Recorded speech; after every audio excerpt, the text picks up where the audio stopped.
People who have great ability to concentrate, great ability to focus, great ability to define and stay consistently within their priorities tend to be very successful in this world. And self-discipline is an essential component in that. Whether you're talking about some kind of academic achievement, some kind of musical achievement or athletic achievement or whatever it is, some achievement in the realm of business or the arts or science, generally comes to people who are very focused and who understand how to order their priorities. In a word, they are disciplined people. I've always been disciplined myself because I've always lived a disciplined life. I lived in a disciplined household, like there was no such thing as I don't want to. So even now, if I wake up and I don't want to do something, I don't need someone to tell me to do it, so I'll do it anyway.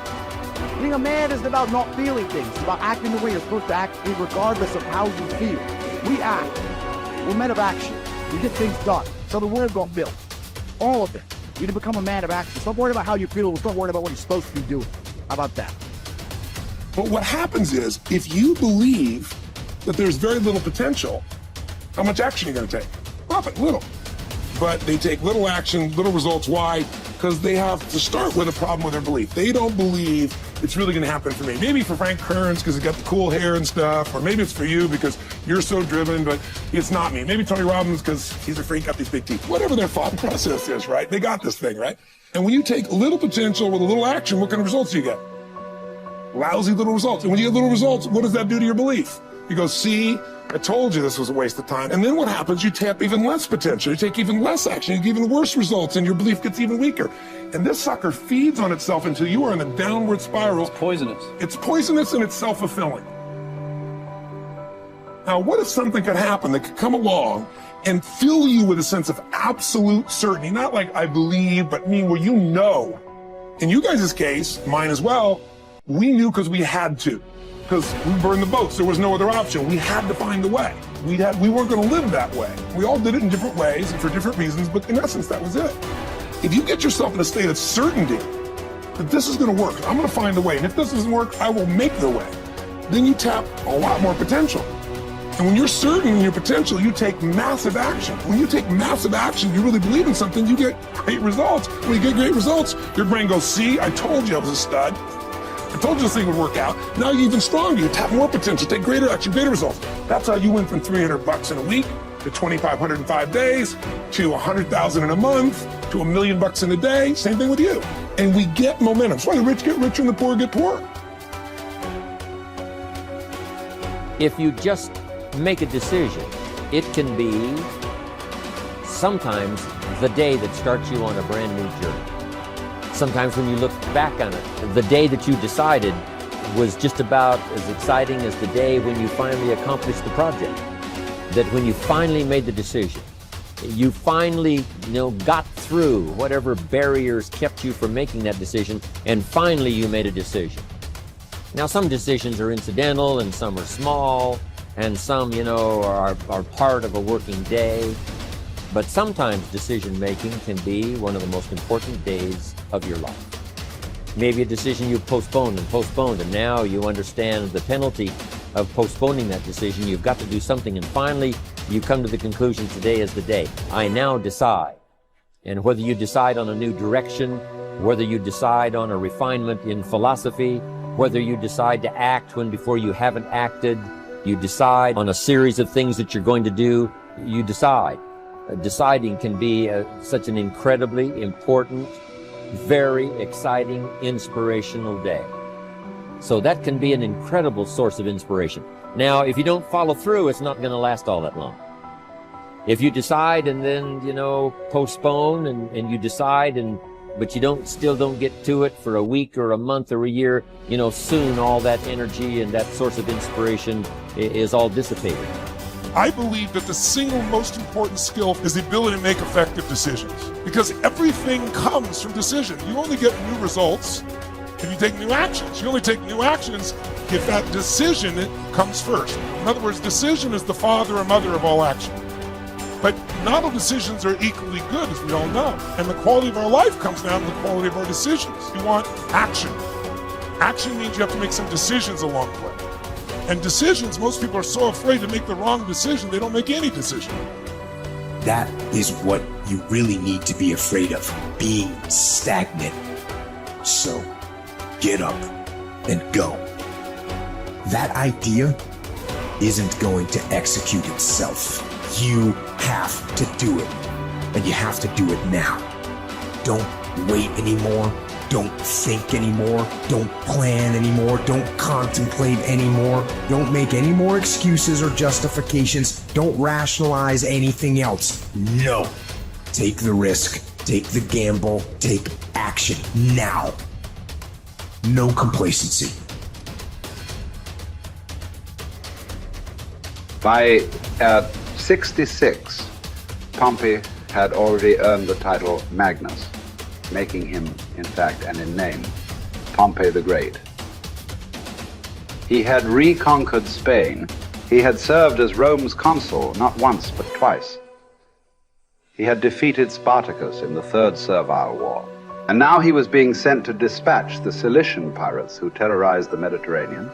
Before he left, he stopped for a private consultation with the Stoic philosopher Posidonius, one of the great minds of the ancient world. Posidonius's advice might have seemed rather redundant. Be the best and always superior to others, he had told the ambitious general, quoting a line from the Odyssey. But Posidonius wasn't talking about achieving more victories over the enemy. He was talking about conquering the self, not honors, but being honorable. Plutarch tells us about a far less famous general and statesman in Greece, many generations before Pompey. Despite his brilliance on and off the battlefield, Epaminondas was appointed to an insulting minor office in Thebes. In fact, it was because of his brilliance that he was put in charge of the city's sewers. Instead of being provoked or despairing at his irrelevance, a number of jealous and fearful rivals thought it would effectively end his career. Epaminondas took fully to his new job, declaring that it is not the office that brings distinction to the man. It is the man who brings distinction to the office. With hard work and earnestness, Plutarch wrote, he proceeded to transform that insignificant office into a great and respected honor, even though previously it had involved nothing more than overseeing the clearing of dung and the diverting of water from the street. Best is the person who adds shine to their accomplishments with their discipline, not the other way around. This is what Posidonius was trying to tell Pompey, although Pompey failed to fully realize it. In the end, it's not about what we do, it's about how we do it, and by extension, who we are.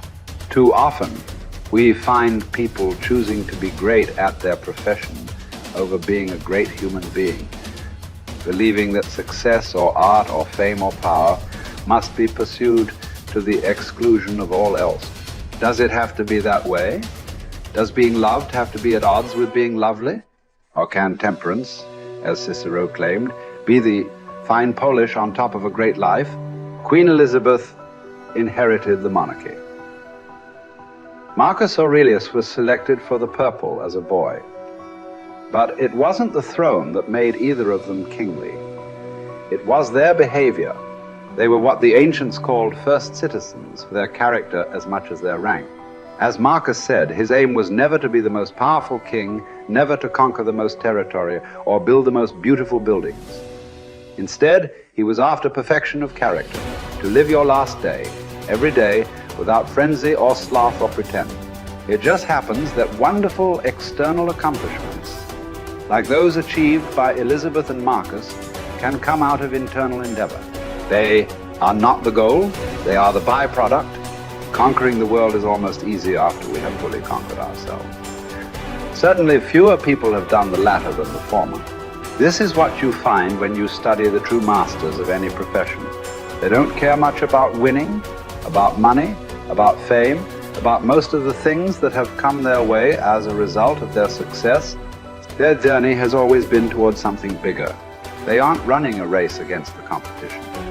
They are in a battle with themselves. Self-discipline has never been about punishment or deprivation. It is about becoming the best that you are capable of becoming. The battle to be the best has less to do with beating others and more to do with beating down those urges. those flaws, those selfish instincts that every human has. There was never enough for Pompey, nothing sacred. His endless ambition, his insane love of glory, as Posidonius called it, would ally him with Caesar, setting in motion the destruction of the republic he once loved. He would wake up to this Faustian bargain eventually and fight valiantly to preserve Rome, but it would be too late. He would be defeated by Caesar's armies at Pharsalus in a day, losing everything that he had acquired, and then shortly thereafter losing his life as well. His last words would quote another ancient playwright, Sophocles: "Whoever makes his journey to a tyrant's court becomes his slave, although he went there a free man. By chasing the wrong kind of best, fame, fortune, power winning, Pompey had chained himself to the worst. It cost him everything." As it does for all of us, when we compromise, when we relax our discipline, when we make exceptions and do what is expedient instead of what we know is right. History is replete with great conquerors. There are far fewer generals who were great people. Talented writers, groundbreaking scientists, incredible athletes, bold entrepreneurs. All these types are rare. Rarer still, and all the more impressive, are those who manage to achieve these feats without losing control of themselves, without becoming slaves to their ambition, to their careers, to their urges. Who will you be? What race are you running? Who are you trying to beat? And is it for the best